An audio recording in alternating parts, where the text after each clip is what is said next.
A lot of chili feeding advice online is wrong. That balanced 10-10-10 feed people swear by, it can hold back flowering and fruiting, and pushing nitrogen can make it even worse. In this video, I'll show you what chilies actually use during fruiting, and the simple ratio I use to get more pods and better quality.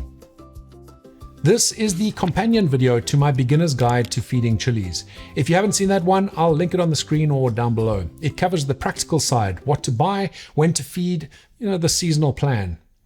This video is for those of you who want to know why I recommend the ratios I do, what happens when you get it wrong, and what the actual science says about feeding capsicum plants. This one gets a bit technical in places because the why matters if you want consistent results. But I'll try to keep it grounded in what it means for your plants rather than just throwing numbers at you. Nitrogen is the key nutrient for your chili plant's early growth. It's the building block. Without enough nitrogen, the plant can't build the leaf canopy it needs to photosynthesize and eventually support fruit. Research from Hafer Group's Capsicum Nutrition Guide shows a big chunk of nutrient uptake happens early as the plant builds canopy in the first 60 days. So nitrogen matters. Nobody's arguing that. But here's where most growers get it wrong. They keep pushing nitrogen after the plant has built its canopy. A University of Illinois study found that excess nitrogen reduced fruit set by 48 to 57%. That study was on sweet bell peppers, so you might wonder if it applies to hot chilies. Fair question. A paper published in Frontiers in Plant Science in 2025 tested capsicum annuum, which includes both bell peppers and most common hot varieties, jalapenos, serrano, that sort of thing. And they found the same pattern. More nitrogen caused unbalanced shoot-to-root growth, reduced nutrient use efficiency, and inhibited fruit set. Here's what's going on in plain terms. Too much nitrogen disrupts the plant's carbon to nitrogen balance. It keeps pushing leafy growth, and the plant struggles to switch into proper flower and fruit production. You end up with big, lush green plants that refuse to fruit. That mechanism is the same, even if you're growing a sweet pepper or a big mustard mama. So nitrogen is like the engine of the car. You need it, but if you redline it constantly, you'll blow the engine. The goal is enough nitrogen to build a strong plant, then you ease off and let potassium take the lead.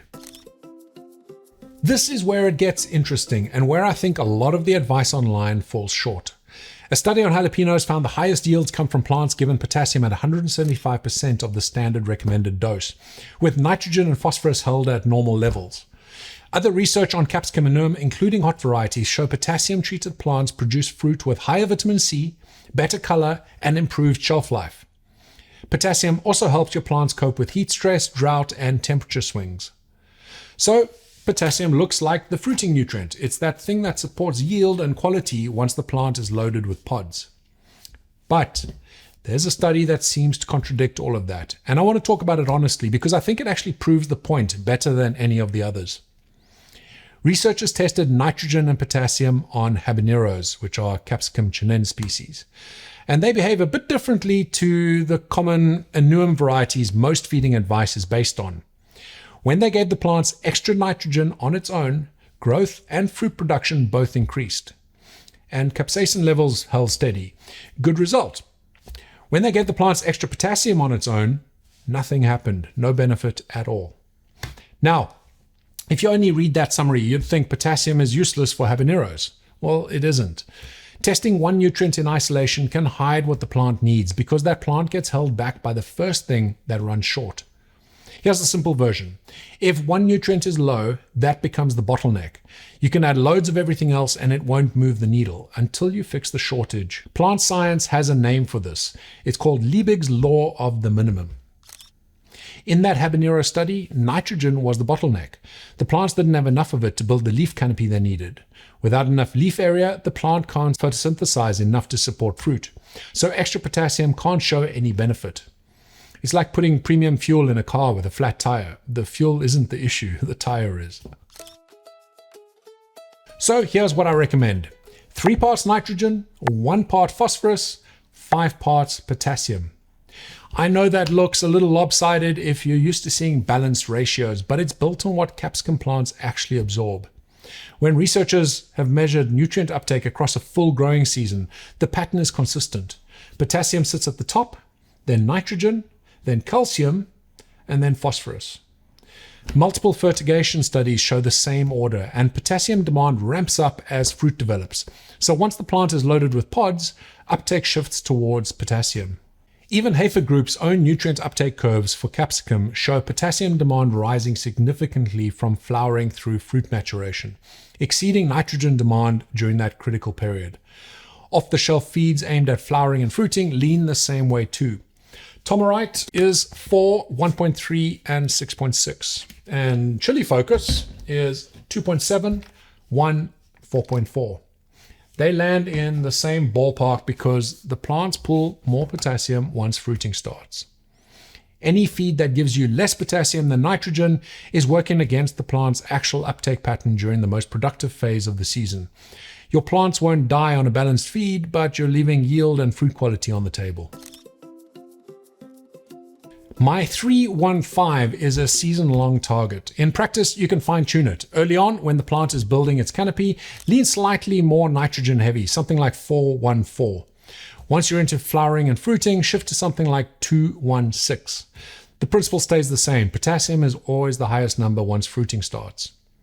If you're using a single product like Tomorite, all season long, you're already in the right ballpark. If you want to get more precise, you can use 2-part nutrient systems like SoluFeed or 3-part like Master Blend, where you mix the calcium nitrate and the base feed separately and adjust the ratio as the season progresses. But that's advanced territory, and if you want, I'll cover that in a future video. One more thing worth knowing, not all nitrogen is created equal. Nitrogen comes in 2 main forms in fertilizer, nitrate and ammonium. Research shows that capsicum performs best when the majority of the nitrogen is supplied as nitrate rather than ammonium, ideally at a ratio of about 4:1. Why does this matter? Because ammonium and potassium are both positively charged ions, and they compete for the same uptake pathways at the root. High ammonium levels reduce potassium absorption, and they also compete with calcium, which is how you end up with blossom end rot, even when there's plenty of calcium in the soil. The plant physically can't take it up because ammonium is hogging the doorway. Most liquid feeds use predominantly nitrate-based nitrogen, so if you're using Tomorite or Chilli Focus, you're already in the right zone. Where it can catch you out is with some organic fertilizers and amendments that release nitrogen primarily as ammonium.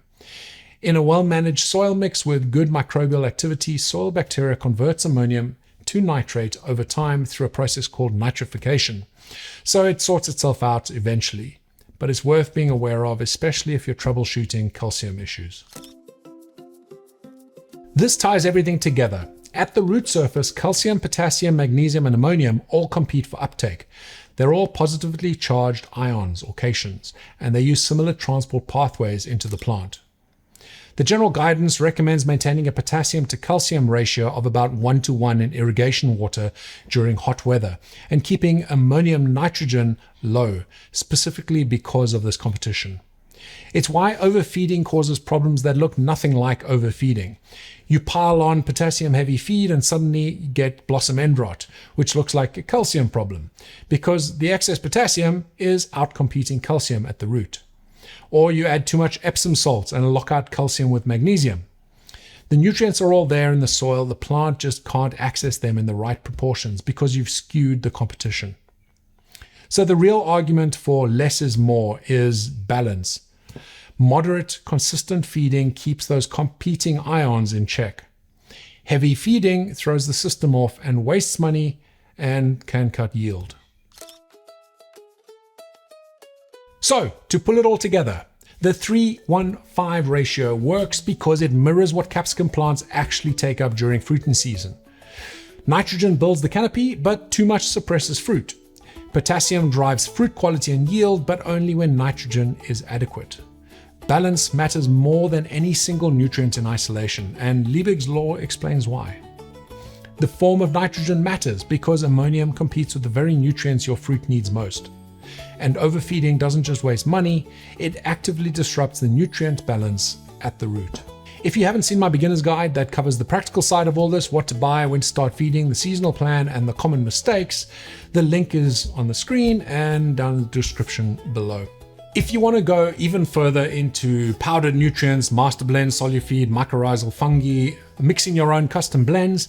I can cover all that in a dedicated advanced video if that's something you want to see. Let me know in the comments down below. I hope you enjoyed this video, and until the next one, stay spicy.